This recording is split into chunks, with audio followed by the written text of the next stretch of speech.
Breaking news Kaleshwaram project మాజీ CE Shankar Naik పై justice Pinaki Chandra Ghose commission తీవ్ర ఆగ్రహం వ్యక్తం చేసింది.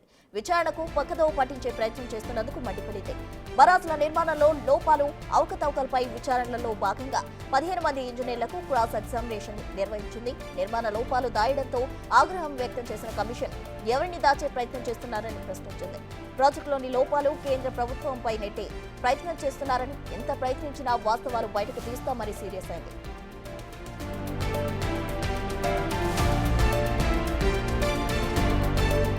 బరాజ్ల నిర్మాణ స్థలాలను మార్చిన విషయం వాస్తవమేనని శంకర్ నాయక్ అంగీకరించారు. నీటి లభ్యత అధ్యయనాలు జరపకముందే జనరల్ అలైన్మెంట్ డ్రాయింగ్స్ తయారు చేస్తారా అని కమిషన్ ప్రశ్నించగా లేదని నాయక్ బదిలిచ్చారు. క్షేత్రస్థాయిలో ఇంజనీర్లు పంపే నీటి లభ్యత లెక్కలు పరిశీలించి సరిగ్గా ఉన్నట్లు నిర్ధారించడమే తమ బాధ్యత అని శంకర్ నాయక్ తెలిపారు. బరాజ్ సీసీ బ్లాక్స్ ఎందుకు కొట్టుకుపోయాయి, బ్లాకులు కొట్టుకుపోతే పై అధికారులకు ఎందుకు లేఖలు రాయలేదు అని అన్నారం బరాజ్ ఏఈఈ ఆర్మూర్ రామచందర్ పై కమిషన్ మండిపడింది. సరైన పరిశోధనలు చేయకుండానే బరాజ్ల నిర్మాణంపై నిర్ణయాలు తీసుకున్నారని మాజీ ఇంజనీర్ విక్రలాల్ కమిషన్ కు తెలిపారు. బరాజ్ల వైఫల్యానికి హై పవర్ కమిటీ ప్రధాన కారణమని ఆరోపించారు. 2 నుంచి 3 టీఎంసీల సామర్థ్యంతోనే బరాజ్లు నిర్మిస్తారని, 16 టీఎంసీల సామర్థ్యంతో కట్టడంతోనే సమస్యలు వచ్చాయన్నారు.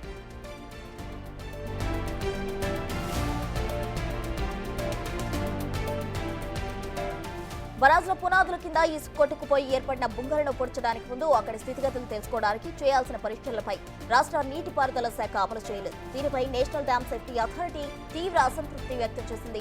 ఇరిగేషన్ శాఖ నిర్వాహకంతో బరాజ్లు దెబ్బతీయడానికి దారితీసిన కారణాలకు విశ్లేషణకు అవసరమైన కీలక సమాచారం, సాక్ష్యాధారాలు ధ్వంసమయ్యాయి. బరాజ్లకు మరింత నష్టం జరగకుండా వర్షాకాలం ప్రారంభానికి ముందే చేయాల్సిన జియో ఫిజికల్, జియో టెక్నికల్ పరీక్షలు నిర్వహించకపోవడానికి ఎన్టీఎస్సీ తప్పుపట్టింది.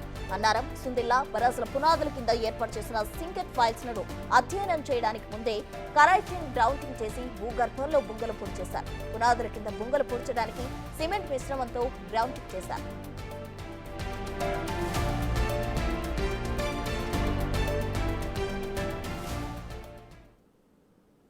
కాళేశ్వరం ప్రాజెక్టుపై మాజీ సీఏ శంకర్ నాయక్ పై జస్టిస్ చంద్రఘోష్ అయితే కమిషన్ తీవ్ర ఆగ్రహం వ్యక్తం చేసిన పరిస్థితి కనిపిస్తుంది. అన్నారం, మేడిగడ్డ, సుందిల్ల బ్యారేజ్లకు సంబంధించి ఆగ్రహం వ్యక్తం చేశారు. పొంతనలేని సమాధానాలు ఇస్తున్నారంటూ, ఎవరిని దాచే ప్రయత్నం చేస్తున్నారంటూ కమిషన్ మండిపడిన పరిస్థితి కనిపిస్తుంది. దీనికి సంబంధించి పూర్తి వివరాలు మా ప్రతినిధి వెంకట్ లైవ్ లో అందించేందుకు సిద్ధంగా ఉన్నారు. వెంకట్, ప్రస్తుతం కాళేశ్వరం పైన జరుగుతున్న కమిషన్ని తప్పుదోవ పట్టించేందుకు అధికారులు ప్రయత్నం చేస్తున్నారనేది విచారణలో స్పష్టంగా అర్థమవుతుంది. ఎందుకంటే ముందు నుంచి కూడా మార్చిలో కమిషన్ ఏర్పాటైంది. ఇప్పటివరకు దాదాపు జరుగుతున్నటువంటి విచారణలో అధికారులు ఎవరు కూడా సరైన సమాధానాలు చెప్పలేనటువంటి నేపథ్యం విచారణలో కొనసాగుతోంది. ఎందుకంటే ముందు నుంచి కూడా బ్యారేజీల నిర్మాణం కావచ్చు, ఈ 3 బ్యారేజీల కింద బ్లాకుల నిర్మాణం కావచ్చు, ఈ అంశాలన్నింటిలో కూడా ఒక స్పష్టమైన ఏదైతే రికార్డ్ బుక్స్ కావచ్చు, దానికి సంబంధించిన పనులకు సంబంధించిన అంశాలు కావచ్చు, ఏది కూడా అధికారులతోటి లేదనేది స్పష్టంగా మనకు అర్థమవుతుంది. గతం నుంచి కూడా ఏదైతే ప్రాణహిత చేవెళ్ళ 32,000 కోట్లతో నిర్మించాల్సిన ప్రాణహిత చేవెళ్ళను మార్చి దాన్ని 1,00,000 కోట్ల పైగా కాళేశ్వరం ప్రాజెక్టు నిర్మించారు. తుమ్మిడిహట్టి దగ్గర కట్టాల్సిన మేడిగడ్డను ఇక్కడ మేడిగడ్డ దగ్గరకు తీసుకొచ్చారు. సో లొకేషన్ మార్పు చేసిండ్రు. అట్లనే మేడిగడ్డ, అన్నారం, సుందిల్లకు సంబంధించిన ఏవైతే బ్లాకులు ఉన్నాయో ఆ బ్లాకుల నిర్మాణానికి కూడా సరైన డిజైన్ లేదు. ఇటు సిడిఓ అధికారులకు కూడా పూర్తిగా సమాచారం ఇవ్వలేదు. డిజైన్ లేకుండా, అట్లనే హైడ్రాలజీకి సంబంధించిన నీటి లభ్యత ఎంత ఉంటుంది, ఎంత ఫ్లోటింగ్ ఉంటుంది, ఏ విధంగా దీనికి డిజైన్ చేయాలి అనే దాని మీద కూడా వాళ్ళకు కూడా అందులో స్పష్టత లేదు, అందులో భాగస్వామ్యం కూడా లేదు. కానీ ఇక్కడ కాళేశ్వరం ప్రాజెక్టు ఎవరు నిర్మించారు, బ్యారేజీలకు ఇటు బ్లాక్స్కి సంబంధించిన దీనికి సంబంధించి డిజైన్ ఎవరు చేసిండ్రు, ప్లానింగ్ ఎవరు చేసిండ్రు అనేది స్పష్టత రావాల్సి ఉంది. అధికారులు ఎవరు కూడా సరైన సమాధానం చెప్పట్లేదు.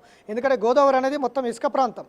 ఆ ఇసుక ప్రాంతంలో నిర్మాణం చేస్తున్నప్పుడు కింది స్థాయిలో ఇసుక ఎంత లోతుగా ఉంది, ఒకసారి ఫ్లడ్ వచ్చినప్పుడు, వరద వచ్చినప్పుడు ఇసుక ఎంతవరకు కుంచుకోపోతుంది, అట్లనే ఆ ఫ్లోటింగ్కి ఇసుక ఎంతవరకు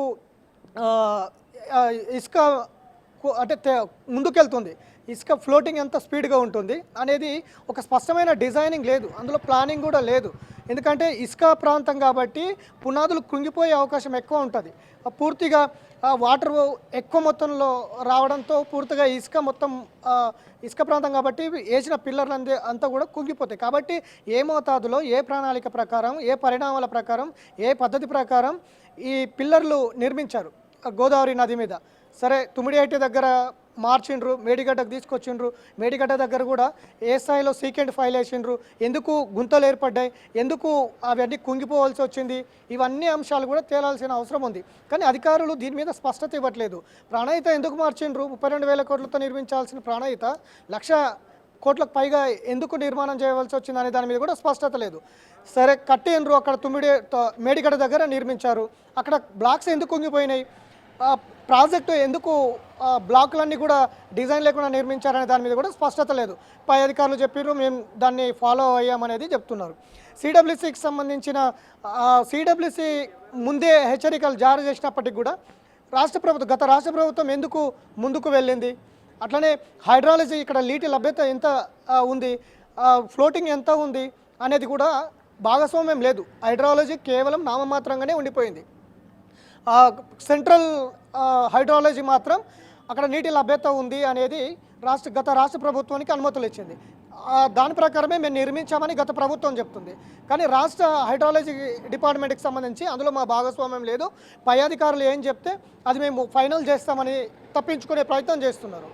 ఇట్లా ప్రతి అంశంలో కూడా సుందిల్లా అన్నారంలో ఏదైతే బ్లాకులు నిర్మించారో ఆ బ్లాకులకు డిజైన్ లేదు.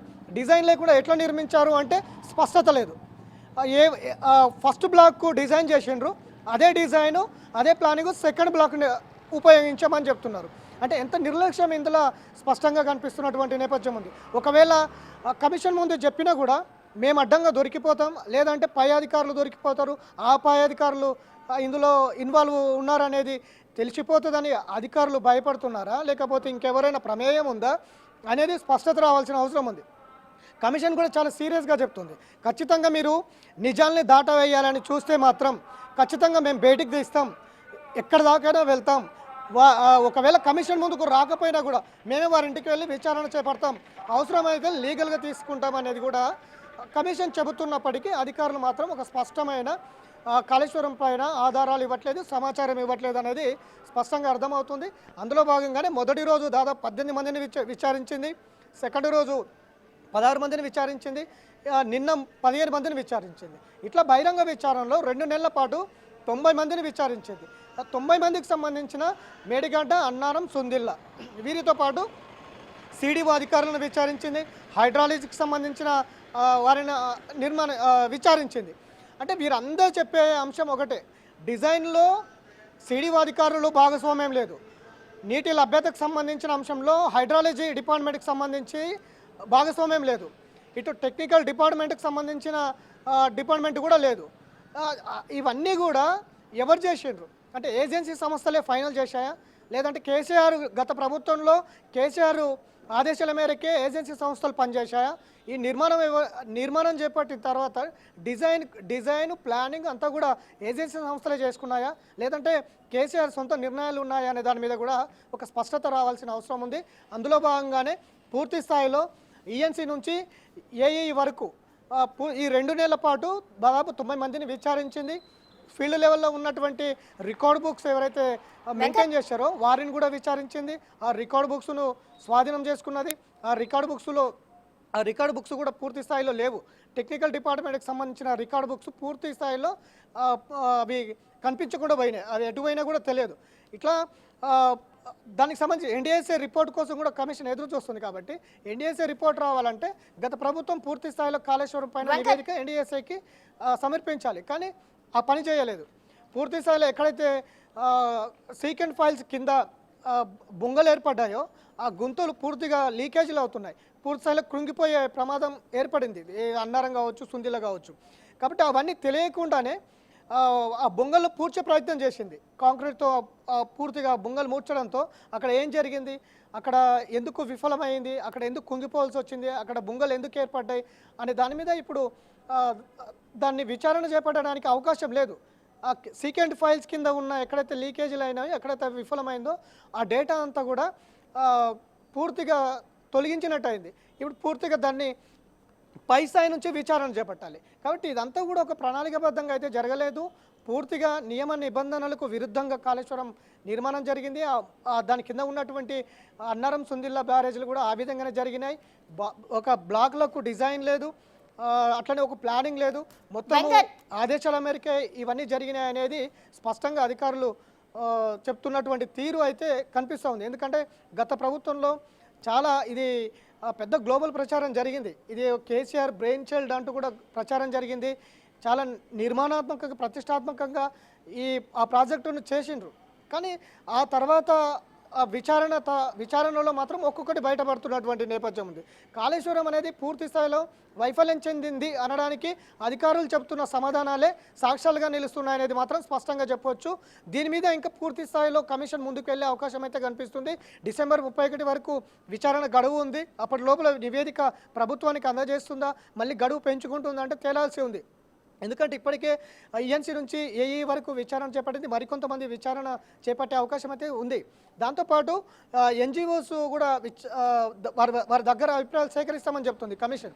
వారి దగ్గర ఎలాంటి వెంకట్ ఒక విషయం చెప్పండి. అయితే డిసెంబర్ 31 లోపు నివేదిక ఇస్తారని మీరు అన్నట్లు ఇప్పుడు అయితే కేసీఆర్ హరీష్ రావుని కూడా విచారణ చేసే అవకాశం ఉందన్నారు. మరి వారిని ఎప్పుడు చేసే అవకాశం ఉందంటారు? ఖచ్చితంగా గత ప్రభుత్వంలో Kaleshwaram project KCR brain child, ఖచ్చితంగా కర్మకర్త క్రియ కేసీఆరే. ఇది చాలా తెలంగాణకు ఒక మణిహారం అంటూ కూడా ప్రచారం జరిగినటువంటి నేపథ్యం గతంలో ఉంది. కాబట్టి కేసీఆర్ ఆదేశాలే జరిగాయా ఇక్కడ? లేదంటే ప్రభుత్వానికి సంబంధించిన డిజైన్ డిపార్ట్మెంట్ కావచ్చు, ప్లానింగ్ డిపార్ట్మెంట్ కావచ్చు, హైడ్రాలజీ డిపార్ట్మెంట్ కావచ్చు, ఇంజనీర్ల డిపార్ట్మెంట్ కావచ్చు, వీళ్ళందరూ ప్రమేయం లేకుండా ఏ విధంగా నిర్మాణం జరిగింది, ఏ విధంగా ఇది ఇవాళ కృంగిపోవాల్సి వచ్చింది, లక్ష కోట్ల ప్రజాధనం ఏ విధంగా నీటిపాలైంది అనే దాని మీద అనేక అభియోగాలు ఉన్నాయి. కాబట్టి వీటి మీద కూడా కమిషన్ దృష్టి పెట్టే అవకాశం ఉంది. ఖచ్చితంగా ఇప్పటి వరకు ఇంజనీర్ల అంకం ముగిసినట్టే అని చెప్పుకోవచ్చు. దాదాపు 90 మంది ఇంజనీర్లను విచారించింది ఈ 3 నెలల పాటు. ఇక నెక్స్ట్ ఎన్జిఓస్ నుంచి కూడా కొంత డేటా సేకరిస్తుంది. ఆ తర్వాత బ్యూరోక్రాట్స్, గతంలో ఆర్థిక శాఖ కావచ్చు, ఇరిగేషన్ శాఖ కావచ్చు, ఈ 2 శాఖలో పనిచేసినటువంటి సెక్రటరీలను కమిషన్ విచారణ చేపడుతుంది. వారి నుంచి కూడా కీలక డేటా సేకరిస్తుంది. ఏ విధమైనటువంటి నిర్మాణం జరిగింది, గ్రౌండ్ లెవెల్లో ఏం జరిగింది, ఇవన్నీ కూడా సేకరించే అవకాశం ఉంది. ఆ తర్వాత వాళ్ళు ఇచ్చే డేటా తర్వాత పొలిటికల్ ఎంట్రీ అయ్యే అవకాశం అయితే స్పష్టంగా కనిపిస్తుంది. అది ఈ సెషన్లోనే అవుతుందా, లేదంటే మళ్ళీ గడువు పెంచుకొని పొలిటికల్ విచారణ చేపడుతుందా అనేది స్పష్టంగా తెలియాల్సి ఉంది. Prasanna. Right Venkat, thank you.